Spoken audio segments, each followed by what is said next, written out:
자, 지난 시간에 이 지역주택 조합에 대한 기본적인 제도, 장단점에 대해서 알아봤는데 제 지인 중에도 이 지역주택 조합을 예전에 했던 분이 있어요. 직장 동료였는데 이분도 완전히 망한 경우입니다. 그래서 자기는 정말 지인들이 이거 한다 그러면 정말 뭐 끝까지 말리겠다 이런 얘기를 하는데 실제로 이게 뭐 원수에게 추천한다 이런 얘기 있잖아요. 네, 맞습니다. 어떻게 보세요?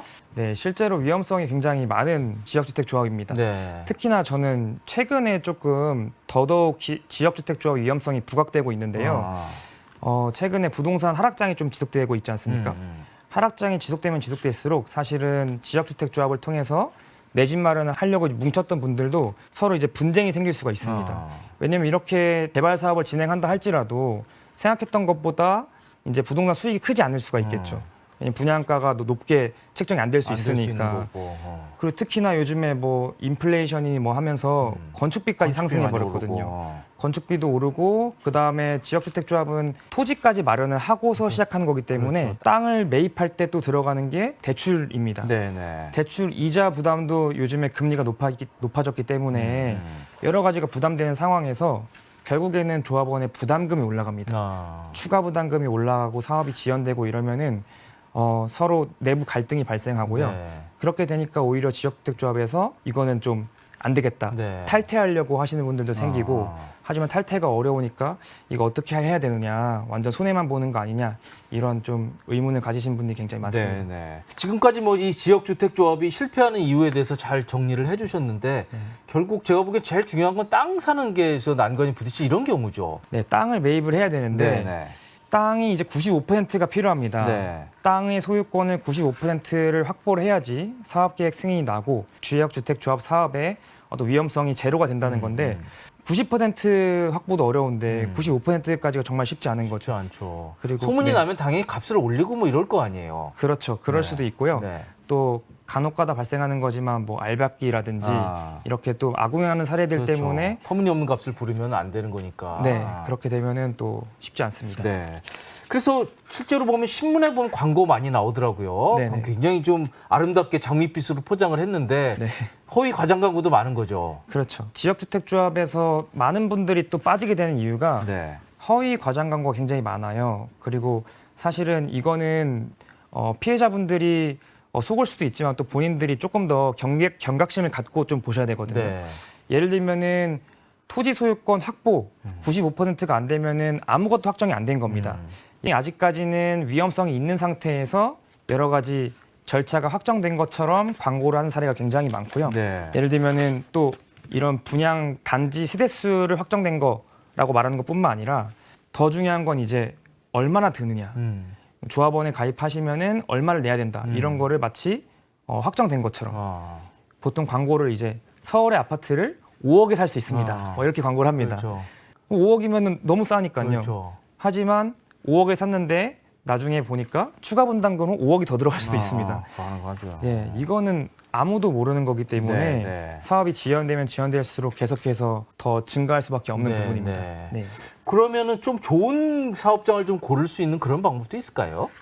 제일 좋은 방법은 사실은 지금까지 토지 소유권이 얼마나 확보돼 있는지, 네, 이거를 꼼꼼하게 따지는 게 제일 중요합니다. 대개 안정권이라 그러면 한 어느 정도 확보됐으면 95까지 갈 가능성이 큰 거예요? 사실 90% 정도 되면은 많이 됐다고 얘기도 하고 네. 사실은 사업계획 승인 전에 이제 설립인가 요건이 네. 15%입니다. 토지 소유권이 15%고 그다음 이제 소유권 외에 이제 토지 사용 권원이라고 있어요.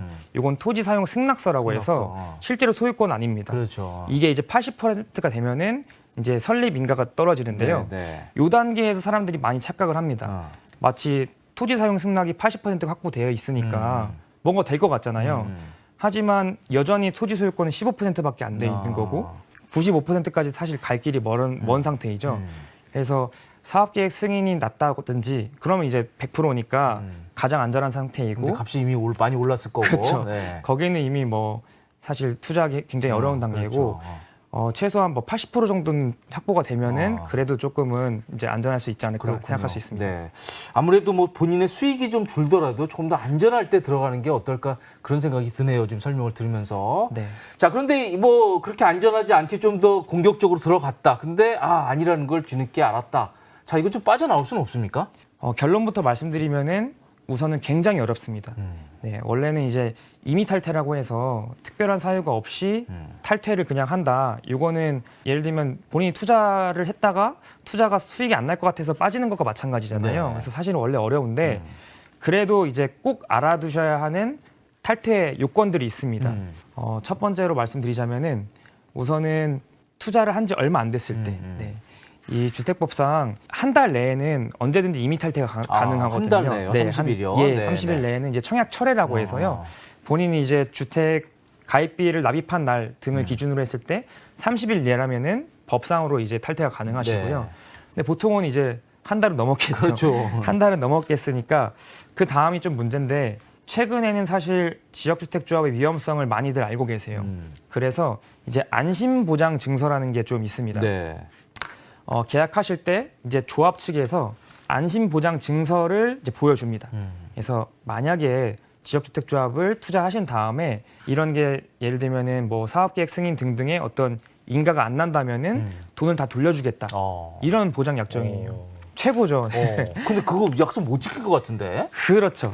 그래서 지금 사실은 이 분야에 대해서 판례가 막 명확하게 확정돼 있다고 보긴 어려운데 네. 이 약정서를 들여서 일단은 반환금 요청할 수가 있는 겁니다. 조금 더 유리한 근거를 확보할 수 있다 예. 이런 말씀이네요. 그렇죠. 하지만 근데 이게 조금 더 설명을 드리자면은 네. 이 부분이 사실은 아까 기자님 말씀하신 것처럼 조합이 한 게 맞느냐라는 거에 대해서 이제 딴지를 걸 수 있어요. 그러니까 판례상으로는 이제 어떤 조합의 총회 결의가 필요하거든요. 이런 안전보장 약정은 누가 봐도 조합에 큰 손해를 끼칠 수 있잖아요. 그렇죠. 그러면은 안 되기 때문에 총회 결의를 통해서 이 안심보장 약정을 하기로 했던 이제 증거가 있어야 됩니다. 네. 그러면은 총회 결의가 없었으면 또 안심보장 약정을 할 수가 없겠죠. 그걸 근거로 반환이 어려울 수 있는데 그럼 또 이렇게 하면 돼요. 그러면 총회 결의 없는 안심보장 약정을 통해서 내가 가입한 거잖아요. 이거 자체가 기망이라든지 사기. 그렇죠. 계약의 중대한 부분에 있어서 제가 고지받지 못했기 때문에 계약을 체결한 거라고 해서 오히려 계약을 취소할 수 있는 또 근거가 될 수 있습니다. 네, 그렇군요. 뭐 방법이 없지는 않지만 매우 어렵다. 저는 이렇게 이해를 했습니다. 예. 예. 자, 저희가 이 내 집 마련의 꿈으로 좋은 수단이 바로 이 지역주택조합인데 굉장히 위험하고 또 조심해야 될 부분이라는 생각이 듭니다. 저희는 지금까지 2차례에 걸쳐서 이 지역주택조합에 대해서 김진구 변호사님과 함께 자세히 알아봤습니다. 시청해주셔서 감사드립니다.